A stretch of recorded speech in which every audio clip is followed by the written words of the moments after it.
Okay, here we go. Bear cats on 3. 1, 2, 3. Bear cats.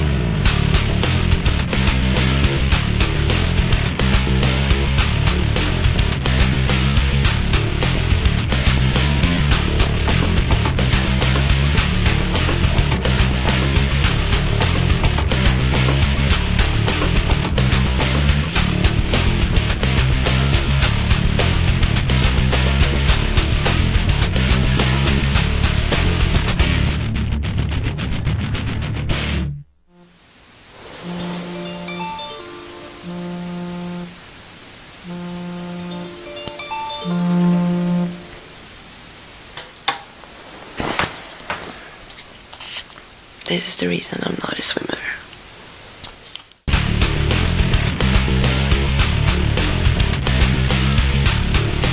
Good morning. Good morning. What are we doing? I'm on my way to observe the swimmer's practice. And it's like 5:15 in the morning. It's awful. This is why I'm not a swimmer.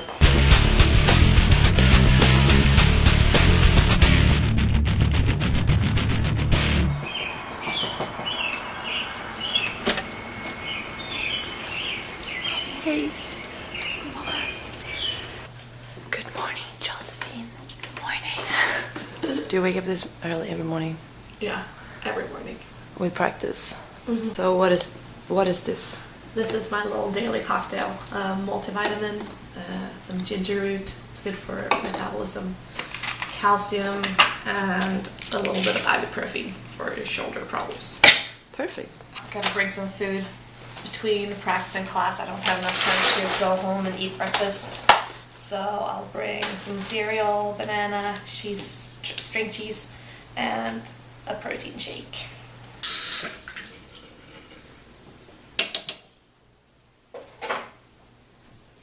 Okay, ready.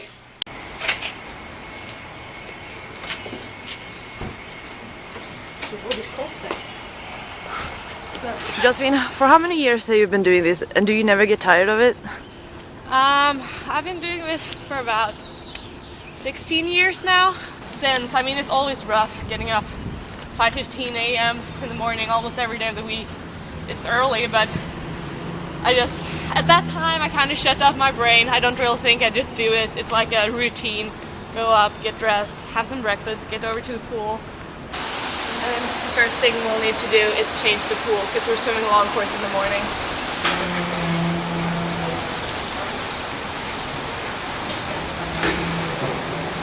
What do you have to say so far about the observing?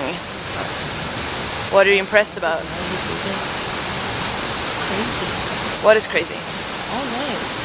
For sport. I mean, I do the same for golf, except I do it later in the day, but I do like 6 hours a day when I actually practice.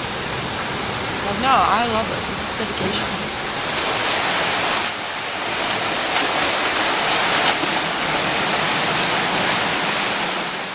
Explain for us how a typical day looks like for you with practice in school. It depends on what time we wake up. Usually early in the mornings, maybe 6, 7 o'clock in the morning. You know, we hit the weight room as far as conditioning. And, you know, we probably hit the field after we lift. And then right after the workouts, you know, guys get some lunch, or if we can still make it, breakfast, hang with the guys. But other than that, you know, we attack the day and we have class, and then if we're done, then go home. I wake up about 8, class at 9. Usually during the season, every class is between 9 and 2. And we got practice at 3 to 6. And then after that, you just go shoot more, just go work out and work on your game.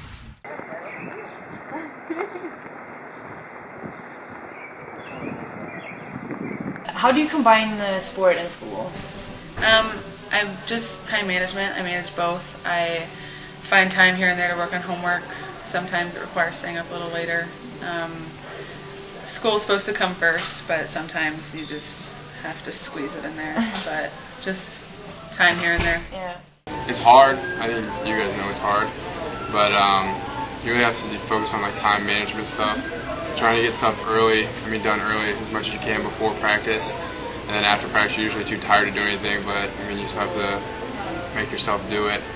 But I mean, it's hard, but you just kind of have to will yourself to do it. And it also helps, like, if you talk with your advisors and stuff about which classes you can take and like how hard they are, and compared to like professors that are going to help work with you and professors who are actually going to like look against you for being an athlete, because that never helps the situation. Okay, practice is done and we're up for school now.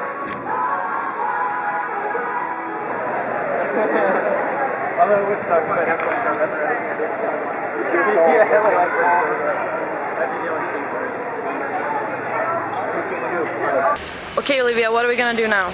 We're gonna walk over to the Learning Center and interview some coaches and talk about stressors and their expectations they have on the athletes. What do you demand from your athlete? Yes. Honesty. Okay. Yeah, that's good. You know, in this sport, it takes a lot of work to be successful. Training is hard. It's time consuming. We swim at 6 in the morning. We swim again in the afternoon. And then you got to go to class. You got to do other things.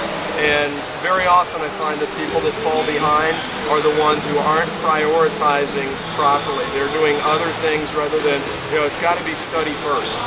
And if you follow your schedule, you can study and swim and have time for a few other things. It's when the other things become bigger than they should be, and that's when you get in trouble, and that's where the honesty thing comes in. Everybody runs into a jam. Those things happen, but it's when people try to tell me that they're going to be dedicated, but they've got to do this, they got to do that, they have a meeting here, they got something else, and to find out it's really them just not having their priorities aligned. So I think the number one criteria as far as me being able to work with somebody is that I be honest with them and they be honest with me. Then we can work through difficulties. Well, I think the demands I put on my, student athletes, number one, when they come to UC, the number one important thing is for them to excel in the classroom. Obviously, they wouldn't be able to compete for me and on my basketball team if they didn't maintain a certain GPA average. So the number one demand is to make sure you take academics number one. First off, doing right in the community, how you represent the University of Cincinnati, and again, adding to that the academic end where, we as a football team, we strive to be excellent in schoolwork with the GPA in which Coach Jones is constantly reminding them of, we want to be higher the next quarter. And so there's demands put on them. For us in football, you have offensive line, defensive line, quarterbacks, wide receivers, your kickers and punters and so forth. Well, we compete amongst our own team for who has the highest GPA. Okay, time for the second workout of the day. Heading to the weight room.